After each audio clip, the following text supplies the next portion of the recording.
তো বন্ধুসকল আজিৰ এই ভিডিওটো আপোনালোক সকলোৰ কাৰণে এটা ইম্পৰ্টেন্ট ভিডিও হ'বলৈ গৈ আছে যেহেতু এই বৰ্ষত যি সকলে নাকি হাই সেকেন্ডাৰী পৰীক্ষাত উত্তীৰ্ণ হৈছে তেওঁলোকে এতিয়া অপেক্ষা কৰি আছে যে তেওঁলোকৰ যিনেকি প্ৰগ্ৰাম ভাৰতী স্কিমৰ জৰিয়তে যি নাকি আপোনালোকৰ একোখন স্কুটি প্ৰদান কৰা হয় হেতু আপোনালোক কেতিয়া দিয়া হ'ব বা বন্ধুসকল ইয়াৰ কাৰণে যি নাকি মেৰিট লিষ্ট আছে হেতু কেতিয়া মুকলি কৰিব এই ৰিগাৰ্ডিং আপোনালোকে বহুতে ইয়াতে প্ৰশ্ন সুধি আছিল আজিৰ এই ভিডিওটো আপোনালোকৰ কাৰণে বনোৱা হৈছে আপোনালোকে ভিডিওটো সম্পূৰ্ণকৈ চাব আৰু যদি আপোনালোকে প্ৰথমবাৰ কে ভিজিট কৰিছে তেতিয়ালে চেনেলটো নিশ্চয়কৈ সাবস্ক্ৰাইব কৰি দিব আৰু কাষৰ দিয়া বেল আইকনটো প্ৰেছ কৰিবলৈ নাপাহৰিব তাহাক ভিডিওটো আৰম্ভ কৰো তেচাক মৰমৰ ছাত্ৰ ছাত্ৰীসকল আপোনালোকৰ প্ৰথমতে জনাই থওঁ যে এইবাৰ যি সকলে নেকি 2025 বৰ্ষত যি সকলে নেকি হাই সেকেন্ডাৰী কৰিছে তেওঁলোকক জনাই থওঁ যে যদি আপোনালোকে ইয়াতে 80% এইবাৰ মাৰ্ক কেৰি কৰিবলৈ সক্ষম হৈছে বা 80 কৈ বেছি মাৰ্ক আপোনালোকে কেৰি কৰিবলৈ সক্ষম হৈছে তেতিয়ালে এতিয়া আপোনালোকে অপেক্ষা কৰি আছে যে আপোনালোকে কেনেকৈ আপোনালোকে প্ৰজ্ঞান ভাৰতী স্কিমৰ কাৰণে আবেদন কৰিব লাগিব তে সাক মই আপোনাক জনাই থওঁ যে আপোনালোকে একো আবেদন কৰিব নালাগে প্ৰথমতে আপোনালোকে হাই সেকেন্ডাৰী যদি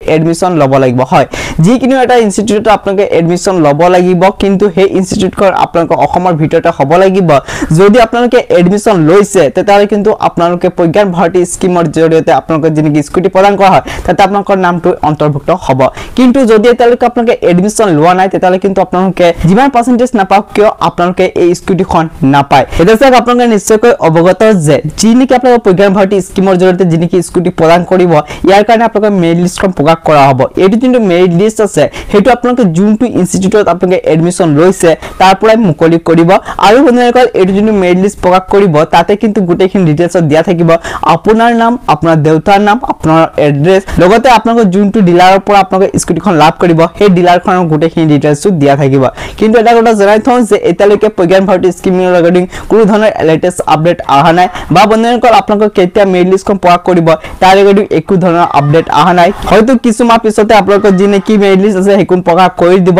আৰু আপোনালোকৰ নামখন চেক কৰিব পাৰিব কিন্তু যেতিয়া নেকি আপোনালোকৰ কাৰণে মেৰিট লিষ্টখন প্ৰকাশ কৰে মই আপোনালোকক নিশ্চয়কৈ সকলো কাৰণে আপডেট দিম আমাৰ এই চেনেল যোগেদি এসাক বন্ধুসকল আপোনালোকে বহুতে কৈ আছিল যে ইয়াৰ কাৰণে আবেদন কৰিব লাগিব নেকি মই ক্লিয়াৰলি কৈ দিওঁ যে আপোনালোকে কোনো ধৰণৰ আবেদন কৰিব নালাগে আপোনালোকে অকল এডমিশনটো ল'ব লাগিব যিসকলে এডমিশন লৈছে আৰু তেওঁলোকৰ যদি পাৰ্চেন্টেজ ইয়াতে 80 কৈ ওপৰত আছে তেতিয়ালে আপোনালোকে প্ৰজ্ঞান ভাৰতী স্কিমৰ জৰিয়তে যিনেকি স্কুটি আছে হেতু আপোনালোকে পাবলৈ সক্ষম হ'ব আৰু ইয়াৰ কাৰণে কি কি ডকুমেন্টছৰ প্ৰয়োজন হ'ব এই ৰিগাৰ্ডিং যদি আপোনালোকে ভিডিও বিচাৰে আপোনালোকে ভিডিওটো কমেন্টছত নিশ্চয়কৈ জনাই দিব মই আপোনাক ভিডিও বনাই কিনি জনাই দিম তে বন্ধুসকল আজিৰ এই ভিডিওটো মানে আছিল ব্লগ আজিৰ এই ভিডিওটো সমাপ্ত কৰো